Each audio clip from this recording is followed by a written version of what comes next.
ప్రేమ విఫలమైపోయిందని యువకుడు ఆత్మహత్య. యువతితో 5 ఏళ్లుగా ప్రేమలో ఆమెకు పెళ్లి సంబంధాలు. దీంతో లండన్ నుంచి వచ్చిన యువకుడు మరొకరిని పెళ్లాడడంతో ఆయన చనిపోయినట. పోలీస్ వాహనంపై మృతదేహంతో నిన్న నిరసన చేసిండు. తాను ప్రేమించిన యువతికి ఆమె కుటుంబ సభ్యులు పెళ్లి సంబంధాలు చూస్తున్నారని తెలిసి లండన్ నుంచి వచ్చిన యువకుడు తన ప్రేయసిని ఆమె తరపు వారు మరో వ్యక్తికి ఇచ్చి పెళ్లి చేయడాన్ని జీర్ణించుకోలేక ఆత్మహత్య చేసుకున్నాడు. నిజామాబాద్ జిల్లాలో ఈ ఘటన జరిగింది.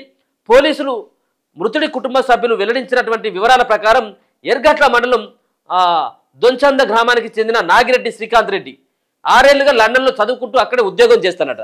తమ గ్రామానికి చెందిన ఓ యువతితో అతడు 6 ఏళ్లుగా ప్రేమలో ఉన్నాడు. తమ ఇంట్లో వాళ్ళు తనకు పెళ్లి సంబంధాలు చూస్తున్నారంటూ శ్రీకాంత్కు యువతి ఫోన్ చేసి చెప్పడంతో 8 నెలల క్రితం అతడు లండన్ నుంచి సొంతూరుకు వచ్చిండు. అయితే యువతిని శ్రీకాంత్కి ఇచ్చి పెళ్లి చేసేందుకు ఆమె తరపు వారు నిరాకరించారు. మరో వ్యక్తితో ఆమె పెళ్లి జరిపించారు. ఈ పరిణామంతో తీవ్ర మనోవేదనకు గురైన శ్రీకాంత్ 20 రోజుల క్రితం పురుగుల మందు తాగాడు. ప్రేమించిన అమ్మాయి తనను పెళ్లి చేసుకుంటానని మోసం చేసిందని, అందుకే తాను పురుగుల మందు తాగినట్లు సెల్ఫీ వీడియోలో పేర్కొన్నారు.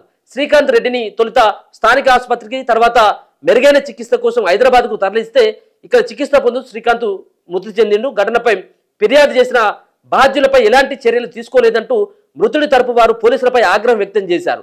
మృతదేహంతో పోలీస్ స్టేషన్ను ముట్టడించే ప్రయత్నం చేశారు. విషయం తెలుసుకున్న పోలీసులు తాళరాంపూర్ శివారులో వాహనాలు పెట్టి అడ్డుకున్నారు. అయితే బాధితులు మృతదేహంతో ఉన్న ఫ్రీజర్ను పోలీసుల వాహనంపై పెట్టి పోలీసులకు వ్యతిరేకంగా నినాదాలు చేశారు. ఖాళీ నడకన మండల కేంద్రంలోని తెలంగాణ తల్లి చౌరస్తా వద్ద రోడ్డుపై బైఠాయించారు. ఘటనా స్థలానికి భీమ్గల్ సిఐ సత్యనారాయణతో పాటు భీమ్గల్ పరిధిలో ఉన్నటువంటి వాళ్ళందరూ కూడా వచ్చి మీకు కుటుంబానికి న్యాయం చేస్తాం, బాధ్యులపైన చర్యలు తీసుకుంటామని హామీ ఇస్తే లాస్ట్కు వాళ్ళు విరమింపజేసుకున్నారట. పాపం మరి లండన్లో చదువుకుంటానట, ఉద్యోగం చేస్తూ ఉన్నాడట. ఆమె మోసం చేసింది, ప్రియురాలు మోసం చేసిందని ఆమె ఈయన లవ్ చేసి వేరేటోని పెళ్లి చేసుకోవడం వల్ల పాపం నిండు జీవితం ఆగమైపోయాయి.